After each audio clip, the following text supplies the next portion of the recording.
सुस्वागतम मित्रों, मैं नितेश कुमार एजुकेशनल ट्रिप में आप लोगों का स्वागत करता हूं। दोस्तों, आज हमने आपके लिए जो टॉपिक लिया है वह है पादप, और इस पादपों में हम लोग महत्वपूर्ण रूप से बात करने वाले हैं जड़, तना, पत्तियों के बारे में। और इन सभी जड़, तना और पत्तियों के बारे में सरल अध्ययन के लिए अगर हम लोग बात करें अगर बीजों की, तो बीज पढ़ लेने के बाद जड़, तना, पत्तियों को पढ़ना, इनको समझना हमारे लिए सुगमता होगी, आसान हो जाएगा। तो आइए हम लोग बात करते हैं सबसे पहले आपके बीज के बारे में। आखिर आपके सीड क्या है, ठीक है। तो सबसे पहले हम लोग बात कर लेते हैं किसकी, बीज की।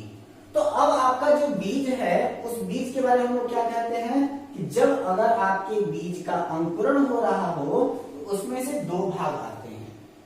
एक भाग जो होता है वह आपका ऊपर की ओर भाग जाता है जिसे हम लोग कहते हैं प्रांकुर, और दूसरा भाग जो होता है जो नीचे की ओर जाता है उसे हम लोग कहते हैं मूलांकुर। प्रांकुर मतलब प्यून्यूल्स और मूलांकुर का मतलब रेडिकल।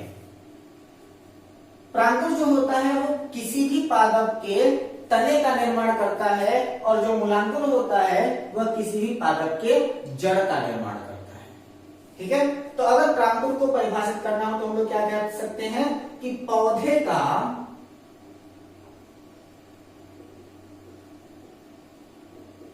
वह भाग जो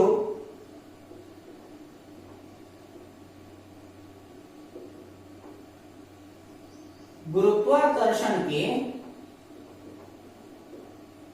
विपरीत सूर्य के प्रकाश की दिशा में बढ़े, ठीक है। तो पौधे का वह भाग जो गुरुत्वाकर्षण के विपरीत, यानी कि गुरुत्वाकर्षण जो होता है वो नीचे की ओर लगता है, और जो आपके प्रांकुर भाग होते हैं वह ऊपर की ओर जाते हैं, इसलिए कहा जाता है कि पौधे का वह भाग जो गुरुत्वाकर्षण के विपरीत और सूर्य के प्रकाश की दिशा में बढ़े। यानी कि अगर किसी भी बंद जार में अगर किसी भी पादप को लगा दिया जाए और उसमें से किसी भी एक छेद से अगर सूर्य का प्रकाश उस जार के अंदर जा रहा होगा तो पेड़ की समस्त डालियां, समस्त पत्तियां उसी ओर झुक जाएंगी जिधर से सूर्य का प्रकाश आ रहा होगा, ठीक है। तो पौधे का वह भाग जो गुरुत्वाकर्षण के विपरीत सूर्य के प्रकाश की दिशा में बढ़े वह आपका क्या हो जाएगा, प्रांकुर हो जाएगा। और मूलांकुर के लिए क्या कह देते हैं कि पौधे का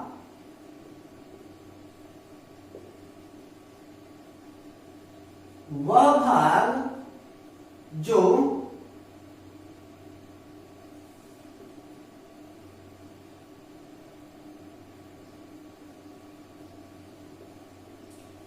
गुरुत्वाकर्षण की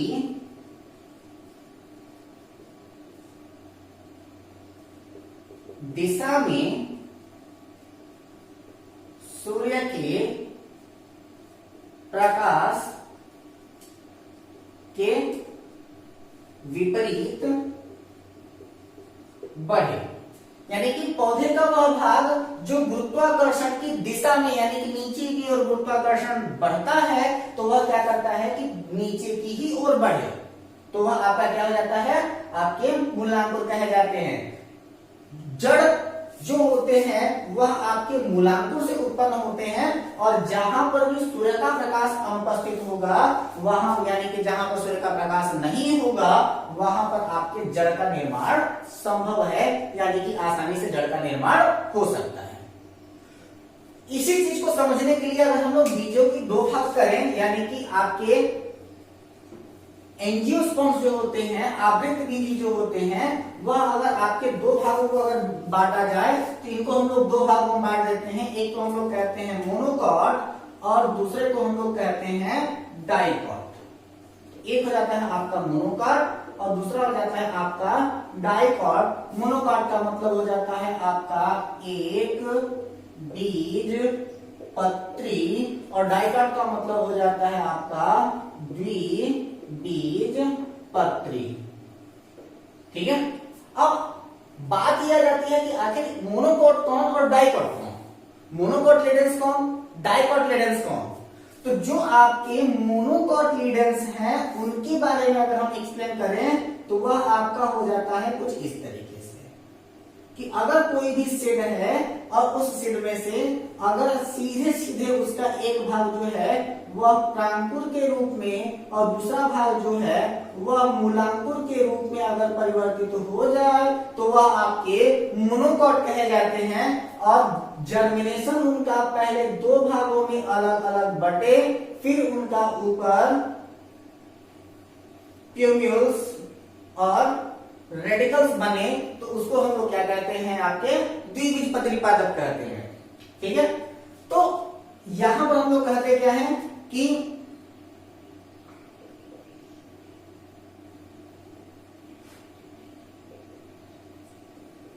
बीज को दो बराबर भाग यानी कि दाल की तरह बांटना संभव नहीं।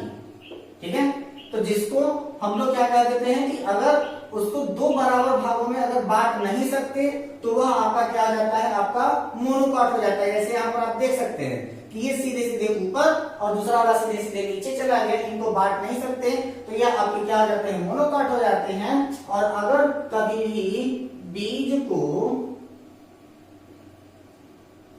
दो बराबर भाग यानी कि दाल की तरह बांटना संभव हो तो वह हमारे लिए क्या हो जाता है, डाइकोट हो जाता है। यानी कि सबसे पहले वो करेगा कि दो बराबर भागों में बटेगा और इसके बाद फिर उसमें से आपका जर्मिनेशन स्टार्ट होगा। कुछ लोग ये कहते हैं कि जो आपका आम है वो मोनोकोट की श्रेणी में आना चाहिए क्योंकि आम के पास जो पौधा होता है वो इसी प्रकार से ही जनरेट कर जाता है। ठीक है, लेकिन अब उनको इस दो बराबर भागों में वो बटा हुआ नहीं दिखाई देता, इसलिए उनको लगता है कि जो आम होगा वो मोनोकोट होना चाहिए, लेकिन आम जो है वो खुद एक डाइकोट है क्योंकि यहाँ पर जो ये इस तरीके का दिखाई दे रहा है यह इसका सीड कोट है यानी कि बीज का चोल, बीज आवरण। ठीक है, अब जैसे ही उस सीड कोट को हम हटाएंगे वो अभी बिल्कुल इसी तरीके से दो भागों में बढ़ जाएगा। मेरी बात पर भरोसा ना हो तो गांव में आप देख लीजिएगा कि जब आम का मौसम खत्म हो रहा होता है, पके हुए आम बच्चे खाते हैं और जब उसको वो उसकी गुठलियों को फेंक देते हैं और बरसात के मौसम की पहली बारिश के बाद जब उसी गुठलियों से आम के पौधे का अंकुरण होना प्रारंभ होता है तो वहां पर बच्चे करते क्या है कि इसके इस सीड कोट को हटा देते हैं, आम के उन दोनों भागों को अलग करते हैं, बीच में चटवड़ का पत्ता लगाते हैं और उसके बाद उसका बाजा बजाते हैं। दो भाग में बटा डाइकोट, ना बढ़ता मोनोकोट। जैसे आप गेहूं को, मक्के को, धान को, ज्वार को, बाजरा को, जौ को दो भागों में नहीं बांट सकते और अगर दो भागों में नहीं बढ़ सकता तो वह आपका मोनोकोट है, अगर बट गया तो डाइकोट हो जाता। इसके अगर एग्जाम्पल के थ्रू अगर देखा जाए इन सारी चीजों को तो इनका एग्जाम्पल कुछ इस तरीके से मिलेगा आपको कि जैसे अगर हम मोनोकोट का एग्जाम्पल लेना चाहें तो जितने भी आपके अनाज हैं वह सारे के सारे आपके मोनोकोट है। अनाजों की श्रेणी में कौन, तो आपका कौन कौन आ जाता है, धान यानी कि सीरियल्स में आपका धान, गेहूं, मक्का, ज्वार, बाजरा, जई आदि जितने भी हैं वह आपके क्या आ जाते हैं, आपके अनाज की श्रेणी में आ जाते हैं। दूसरी बात यह कही जाती है कि जितनी भी आपकी घास है वह भी आपके एक बीजपत्री पादपों की श्रेणी में आएगा, जैसे कि आपका बांस, जैसे कि पुदीना, जैसे कि सवा, जैसे कि कोदव, और क्या दूब घास, और क्या बरसीम, और क्या चकवड़, चिड़चिड़ी आदि जितने भी हैं वह आपके किसमें आ जाते हैं, आपके घास की श्रेणी में आ जाते हैं। और आपको मैं बता दूं कि ये जो आपके सवा और कोदव हैं जिनको वर्तमान समय में घासों की श्रेणी में रखा गया है, यह आपके प्राकृतिक अनाज हैं। जब कभी पहले के समय में गांव में शादियां वगैरह होती थी तो विदाई के समय में लड़कियों को 5 अनाज दिए जाते थे और उस 5 अनाज में यह आपके सवा और कोदव का भी नाम आता था। ठीक है, तो सवा और कोदव क्या है, आपके प्राकृतिक अनाज है या फिर ये आपके प्राचीन अनाज की श्रेणी में है।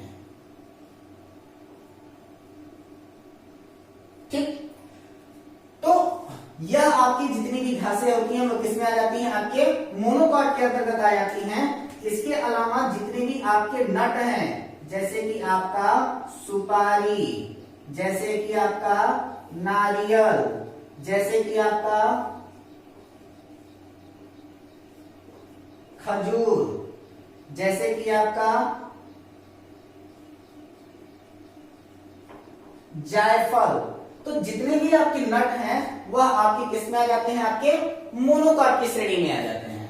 ठीक, अब हम लोग बात करते हैं किसकी, डाइकॉट की। तो डाइकॉट में कौन कौन आता है, सबसे पहले आ जाता है आपका जितने भी आपके दलहनी पादप है, यानी कि जिनसे हमें दाल मिले वह सब के सब दलहनी, और अगर दाल मिल रही है तो वो आपके डाइकॉट, जैसे चना, मटर, उड़द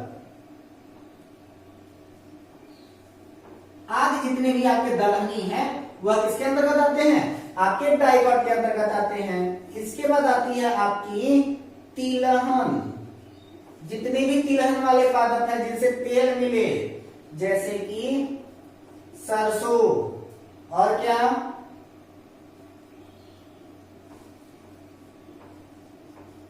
सूरजमुखी, और क्या तिल, और क्या तीसी आदि जितने भी हैं वह आपके किसमें आ जाते हैं, आपके तेलीय पादप के अंतर्गत आते हैं, यानी कि जिनसे हमें तेल प्राप्त होता है। इसके बाद अगले क्या हो जाते हैं आपके, तो दलहन हो गया, तिलहन हो गया, आपके मसाले स्पाइसेस, जैसे कि काली मिर्च, धनिया,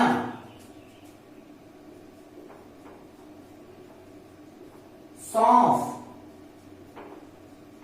मेथी आदि जितने भी आपके मसाले हैं वह आपके किसके अंतर्गत आते हैं, डाइकॉट के अंतर्गत आते हैं।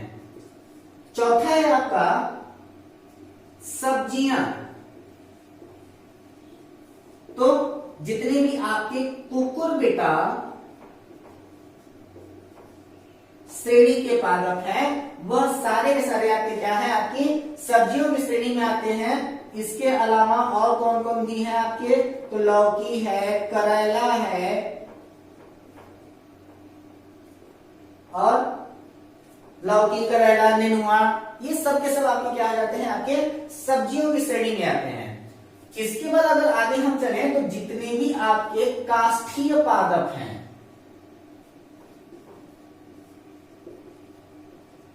वह सब के सब आपके डाइकॉट की श्रेणी में आते हैं। काष्ठीय पादप यानी कि जिससे हमें लकड़ी प्राप्त होती हो, तो लकड़ी से प्राप्त होने वाले जितने भी पादप हो जाएंगे वो आपके सब काष्ठीय हो जाएंगे, जैसे कि आपका आम, आंवला,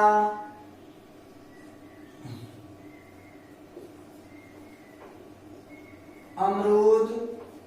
ठीक है, तो जितने भी आपके लकड़ी वाले यानी कि काष्ठीय पादप होंगे वह सब के सब आपके डाइकॉट की श्रेणी में आ जाते हैं।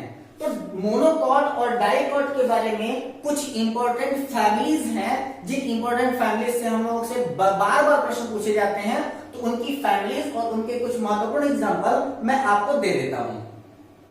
तो अब हम लोग देखते क्या है कि मोनोकॉट फैमिली में कौन कौन है। तो मोनोकॉट फैमिली में आपका आता है लिलिएसी, जिसमें आता है आपका क्या, लहसुन, प्याज, शतावर। म्यूरेसी कौन कौन आ रहा है, तो आपका केला है, केली है। पालवी में कौन है, सुपारी है, ताड़ है, नारियल है, खजूर है। ग्रेमिनी, ग्रेमिनी ग्रेन्स से बना हुआ है, तो इसमें आपके जितने भी ग्रेन्स यानी कि अनाज है वो आपके ग्रेमिनी में आ जाते हैं, जैसे गेहूं, मक्का, गन्ना, चावल, बाजरा। पोएसी जो है वो आपका पहले जो था वो आपकी फैमिली नहीं था, लेकिन अब ग्रेमिनी में आपके सारे सारे अनाज आ रहे थे, उसी में आपकी घासें भी आ रही थी, तो घासों के लिए एक अलग फैमिली पोएसी बना दिया गया। ग्रेमिनी और पोएसी दोनों का नेचर सेम है। तो अगर आपकी प्रतियोगी परीक्षा में अगर किसी भी घास का एग्जांपल देकर के अगर वो ग्रेमिनी ऑप्शन में दिया होगा तो आप ग्रेमिनी को टिक करेंगे, और अगर पालमी ऑप्शन दिया होगा, सॉरी पोएसी ऑप्शन दिया होगा, तो आप पोएसी को टिक करेंगे। ठीक है, तो मोनोकॉट फैमिली कौन कौन सी हो गई आपकी, लिलिएसी, म्यूरेसी, पालमी, ग्रेमिनी और पोएसी।